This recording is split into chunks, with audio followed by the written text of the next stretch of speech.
Hey everyone, what's going on? Welcome into our latest TDR Cannabis in 5. I'm your host, Shad Dales. Good to see you. Before we get into today's top story, just a quick shout out to our good friends over at Morgan & Morgan who help make these episodes possible. So here they are. There's a reason smart investors celebrate when their portfolio jumps 40% in a year, just like there's a reason Morgan & Morgan is America's largest injury law firm. Think about it. When you're investing, you want the right team in your corner. The same is true if you're injured in dealing with an insurance company, and that is where Morgan & Morgan comes into the equation. Why? Well, they've got more than 1,000 attorneys in over 100 offices nationwide, and they've been fighting for people for over 35 years, and their track record is hard to ignore. Case in point, in Florida, a client was offered $350,000, but walked away with $12 million.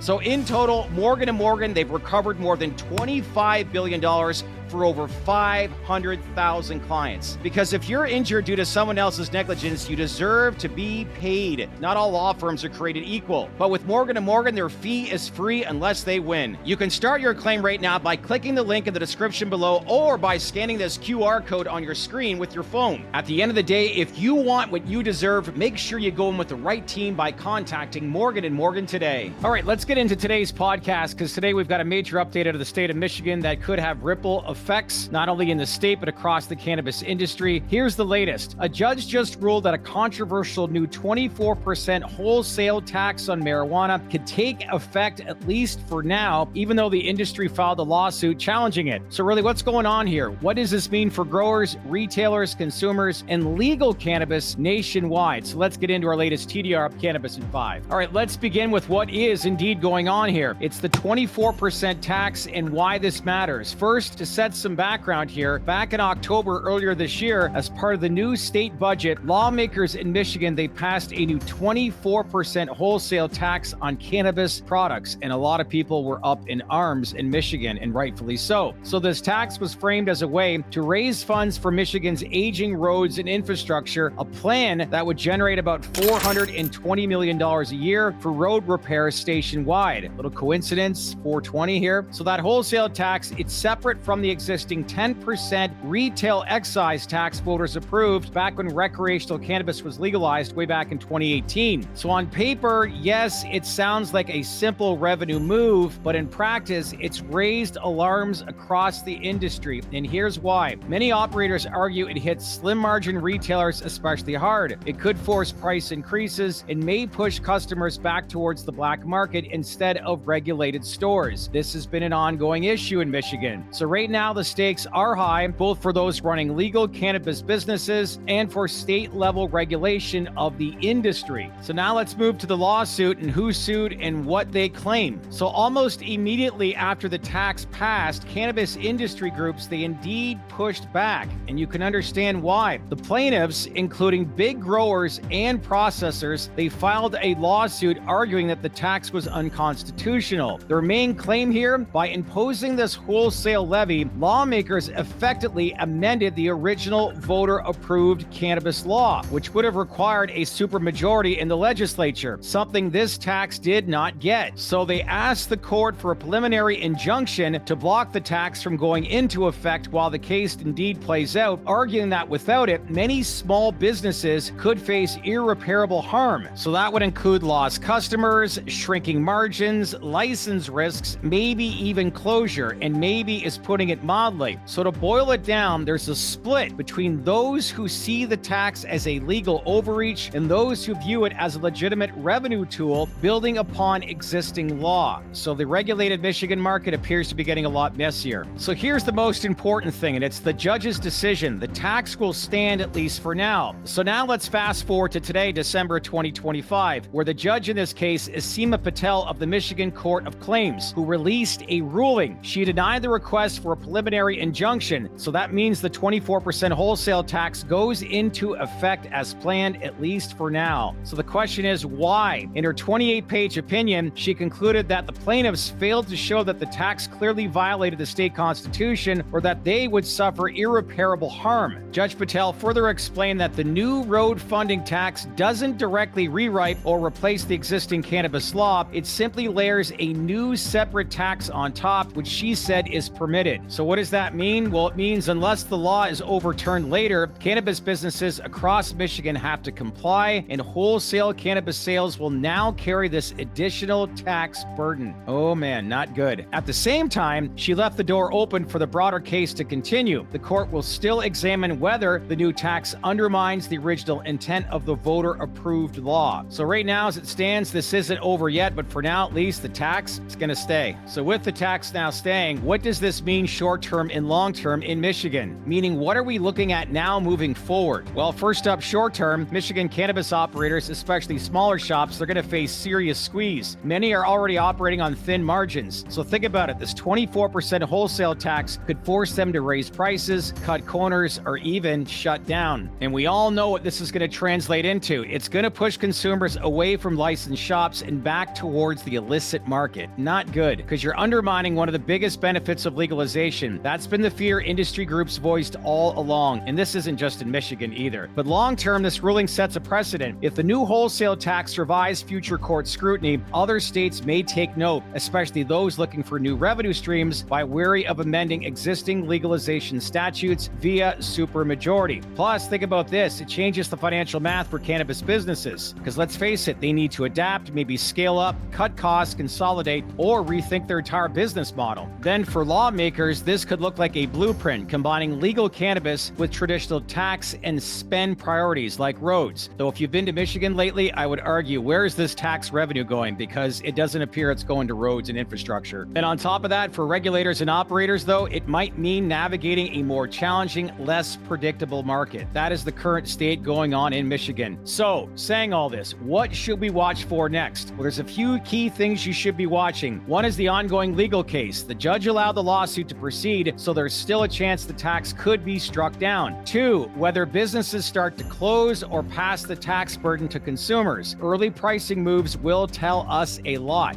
And then 3, black market versus legal market dynamics. If licensed product gets too expensive, will underground supply surge back? You also have to look at number 4, which is broader legislative or regulatory responses in Michigan or in other states considering similar taxes in all this. So yeah, it's going to have an impact. So we, again, will be watching this closely. So there you have it in our latest TDR Cannabis in 5, a big shakeup in Michigan and a warning shot. Yes, a warning shot to the broader U.S. cannabis industry. So I know a lot of you, they want some good news, but I don't know what's going on here in some states with some of the taxes that are being charged here with a lot of these regulated cannabis businesses. Keep things simple, right? And I know a lot of people in Michigan right now are frustrated. And you look at a company like Terracin, you can understand why they exited stage left out of the state of Michigan. Probably not a bad move. So like I said, that's it for our latest TDR Cannabis in 5. If you found this breakdown helpful, hit that like button, smash on that bell for all notifications, and drop a comment below on what you think this ruling means for cannabis nationwide. And if you want to dig deeper with data, your own state laws, or legal angles, let us know. We've got more to cover. So again, we'd love to get your feedback. That's it for now. I'm your host, Shad Dills. We'll see you in the next video, and thanks again for watching. Take care, everyone.